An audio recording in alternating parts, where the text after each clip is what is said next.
Last week, the United Kingdom's Channel 4 announced that John Cleese, Monty Python member, co-creator and co-star of Fawlty Towers and all-around comedy legend, will be hosting an upcoming documentary about cancel culture. Not exactly surprising, given Cleese's long-established reactionary disdain for what used to more commonly be called political correctness, and also given the history of other Python members presenting documentaries.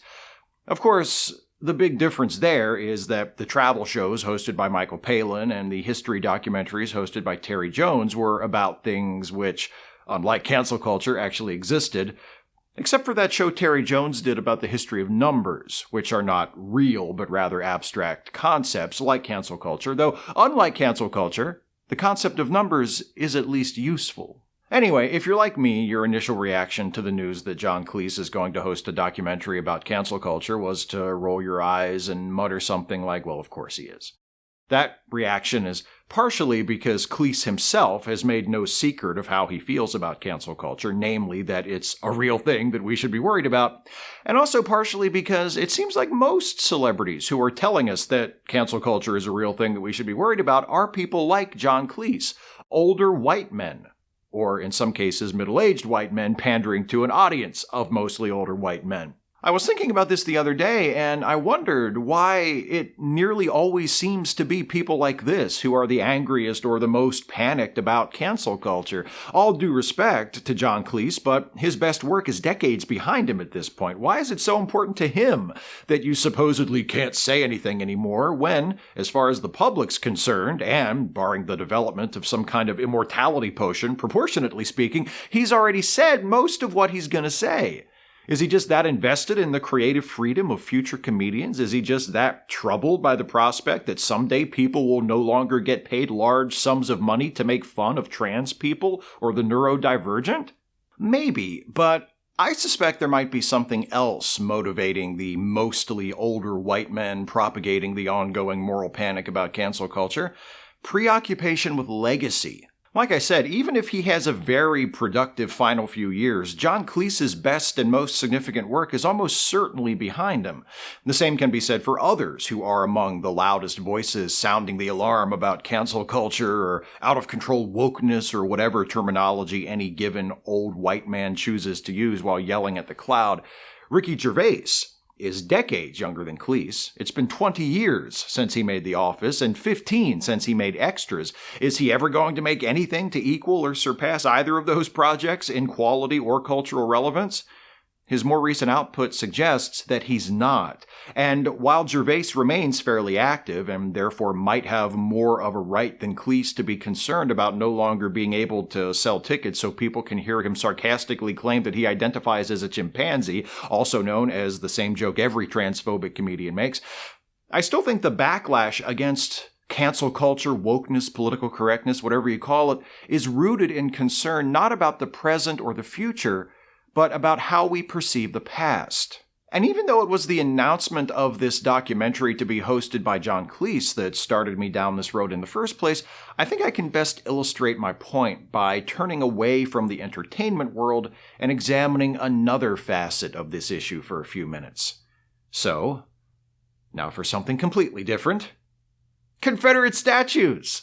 They've always been monuments to white supremacy and revisionist history, but they had been allowed to stand more or less without comment for decades until relatively recently. However, as more people, particularly young people, people of color, people involved in social justice activism, have raised awareness of these statues and what they represent, attitudes have shifted, and many of us have decided that it's no longer appropriate, and actually was never appropriate, to publicly memorialize and glorify leaders of the slave-owning South in this way. Those who oppose taking down the statues argue that to do so would erase history, dishonor the memories of people who fought for a cause they believed in, and deprive people of a proud heritage many of them cherish. The arguments in favor of keeping the statue are nearly all backward-looking. Even some arguments that seem to be forward-looking actually aren't if you examine them a bit more closely. During the 2020 presidential campaign, Donald Trump railed against removing Confederate statues and renaming military bases named for Confederate heroes by asking, where does it stop? Who's next? George Washington? It's all about the past. fear of having to let go of the past, or more specifically, fear of having to admit that there are pieces of the past that we're used to be celebrating that we shouldn't be proud of. Many of us get uncomfortable when we're forced or even just asked to question our beliefs or reevaluate our heroes. We react defensively. We shift blame to those who are raising those concerns, accuse them of rewriting history or unfairly vilifying people or being too sensitive. The fault lies not in our heroes or in ourselves, but in those who are telling us we need to change. Those who want to keep Confederate statues and who oppose teaching students about the true extent of institutionalized racism in American history and the harm it caused and continues to cause often seem particularly attached to the notion that the United States is a fundamentally moral and benevolent nation. Sure, we've made some mistakes, but our heart has always been in the right place. We're the good guys. Come on. That reluctance to even entertain the suggestion that maybe we haven't always been the good guys is something that people like Donald Trump and Tucker Carlson have in common with people like John Cleese and Ricky Gervais, even though they may have radically different worldviews and political beliefs generally speaking. Comedians like Cleese and Gervais, or Bill Maher, or Jerry Seinfeld, or Adam Carolla, whose political beliefs definitely aren't radically different from Trump or Carlson, or any of the others who have lamented how cancel culture is killing comedy, have a body of work which, rightly or wrongly, they're proud of, and a concept of themselves as funny people, and I don't think they're too eager to re-examine that work or their self-image from perspectives that might show them in a negative light. Maybe John Cleese and others like him are worried about their legacy being redefined by people who find some of their classic work ignorant or insensitive or misguided. And that's understandable. I imagine most, if not all people who are fortunate enough to have a degree of fame would like to be able to define their legacies for themselves, to be remembered on their own terms. But that's not an option. It never has been, not for anyone.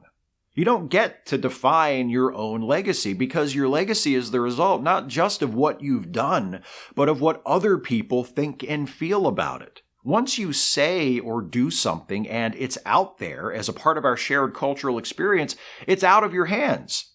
And if you are so privileged or cursed, I suppose, depending on your point of view, to have work that endures across multiple generations of people, you need to be prepared to see opinions about that work and about you evolve with the changing times, because it's inevitable. You can't control it. What you can control is how you respond to those evolving attitudes while you're still here. Because when you don't get defensive, when you allow yourself a bit of perspective, you see that it's not that everyone's too sensitive nowadays or that you can't say anything anymore, but that certain ideas, certain assumptions, certain jokes that used to be acceptable to most people are no longer acceptable. And if your work is affected by this, whether it's something you did a few years ago or something you did decades ago, it seems to me that the better way to handle it is to be thoughtful, to be open-minded, to be able to listen. After all, if you show yourself to be someone who is capable of respecting changing attitudes, acknowledging past mistakes when appropriate, and responding to evolving perceptions of you and your work with grace and humility and a willingness to try and understand where other people are coming from, that will become a part of your legacy too.